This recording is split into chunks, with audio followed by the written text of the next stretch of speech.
à tous, c'est Mélissa Mélo, on se retrouve pour une nouvelle présentation, à nouveau sur des graphiques puisque ça a l'air de vous avoir bien plu la première fois. Comme je l'ai dit, j'avais fait l'an dernier une razzia sur des albums. On arrive tout doucement au bout avec cette présentation, il m'en reste encore deux à lire. Et puis après sera BD manga, donc à voir si je vous présente tout dans une seule vidéo ou si je les intègre à d'autres présentations. En tout cas j'en ai 6 à vous montrer aujourd'hui et on va commencer par deux que j'ai achetés sous l'influence de Margot Liseuse, on peut le dire. Donc il s'agit de Dernier arrêt pour le Rennes Express et Le Zoo de minuit de Maudie Powell-Tuck et illustré par, oui c'est le même, hein, Carl James Manford. Je regarde que c'est, oui c'est la même autrice, c'est le même illustrateur. Le travail éditorial sur ces deux albums est juste absolument magnifique. Je vais vous montrer ça tout de suite. Alors déjà une chose, c'est qu'en préparant cette vidéo, donc en ressortant mes albums, j'ai remarqué que mon album n'était pas... en fait il n'était pas ajouré comme l'autre, donc j'avais trouvé que c'était peut-être un petit effet de style, mais j'avais 4 morceaux de carton qui n'avaient pas été retirés de la couverture. Alors je sais pas si c'est fait exprès pour que l'enfant, le lecteur, le retire lui-même, mais voilà, en tout cas j'ai découvert cette belle illustration sous couverture. Et en fait le principe de ces deux albums, c'est voilà, d'avoir des textes, enfin les textes quasiment tous sont présentent des fenêtres ajourées sur qui mènent à la page suivante et qui s'intègrent dans le décor de la page qu'on vient de passer.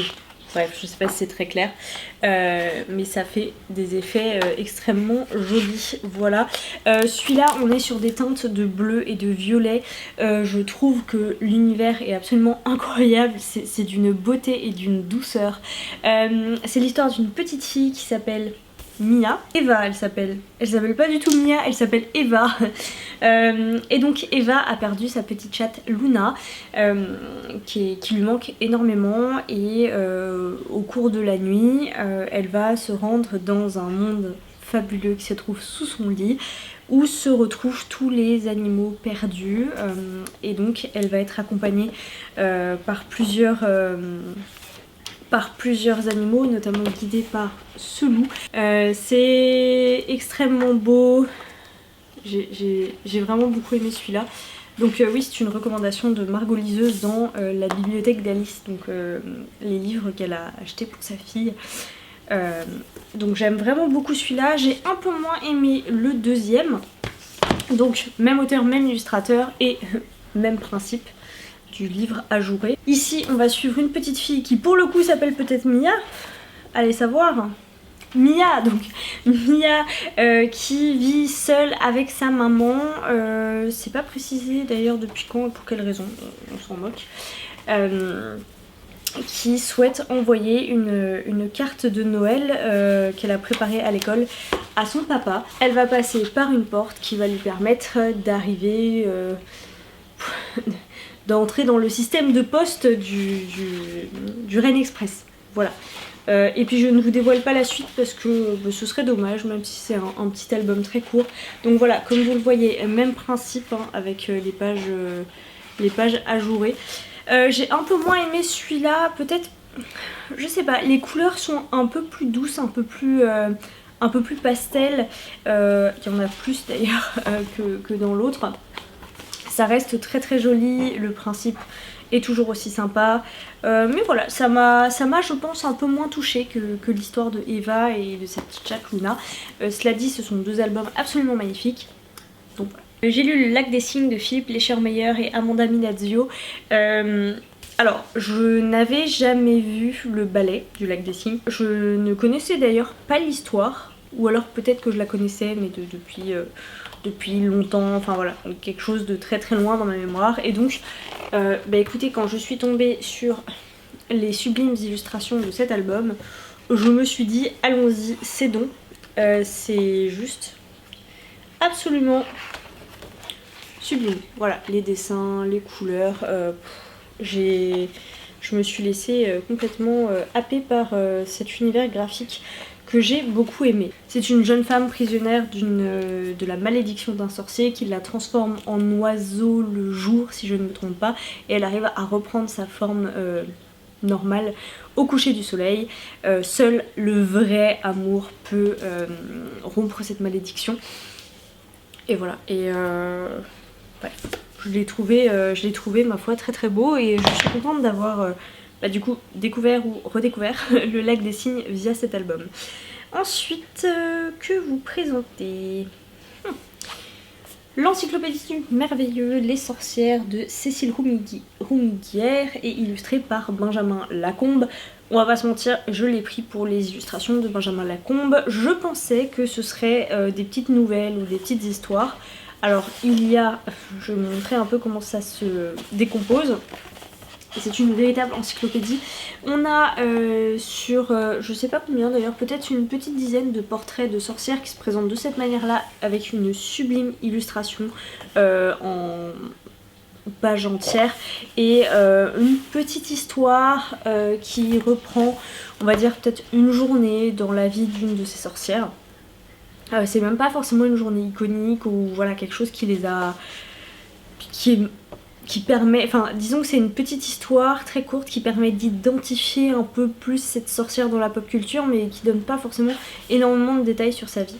Et ensuite on a comme ça des pages doubles qui présentent en fait des mots associés aux sorcières. Voilà. La lecture n'est pas forcément simple, il faut être bien posé à plat puisque on va tourner et retourner le livre comme ça, comme ça. Voilà, les illustrations par contre sont absolument sublimes. Du coup, en termes de contenu, ça s'adresse très clairement à des enfants. Moi j'ai pris plaisir surtout à lire les portraits de sorcières et à regarder les illustrations. Un petit peu déçue du coup que ce soit pas des petites nouvelles un petit peu plus longues sur les sorcières, ou alors des présentations un peu plus profondes de ces portraits de femmes, portraits qui sont absolument sublimes. Voilà, donc vraiment une encyclopédie, hein. Il y a... hop, je vais vous dire un peu le contenu. Donc les sorcières des origines, sorcières séductrices, sorcières de conte, sorcières guérisseuses, sorcières devineresses, sorcières à la folie à la mort, sorcières révoltées, sorcières accusées et les sorcières aujourd'hui. Et les sorcières à travers le temps, sachant qu'à chaque fois, donc pour chacun de ces grands chapitres, il y a une ou deux sorcières, une grande sorcière qui est présentée. Il m'en reste deux à vous présenter et je vais d'abord vous parler de ce grand album La Princesse Totem, qui est paru chez Albin Michel Jeunesse, de Sébastien Pérez et Justine Brax.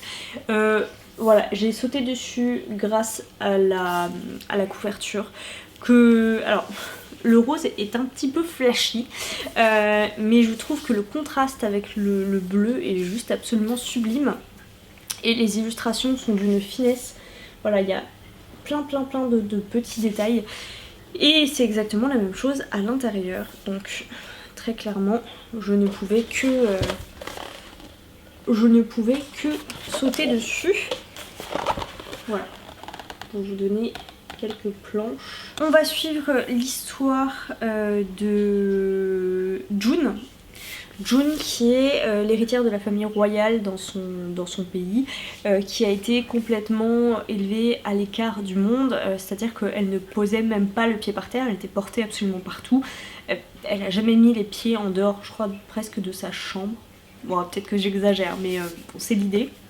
Puisque il fallait absolument qu'elle soit pure pour arriver jusqu'à la cérémonie qui fera d'elle la princesse totem, qui la liera avec l'animal totem et lui permettra d'aller régner sur la vallée verte. Donc on va suivre le périple de June juste après cette cérémonie, la façon dont elle vit cette cérémonie et sa fusion avec l'animal totem, et comment elle décide de vivre sa vie suite à cela.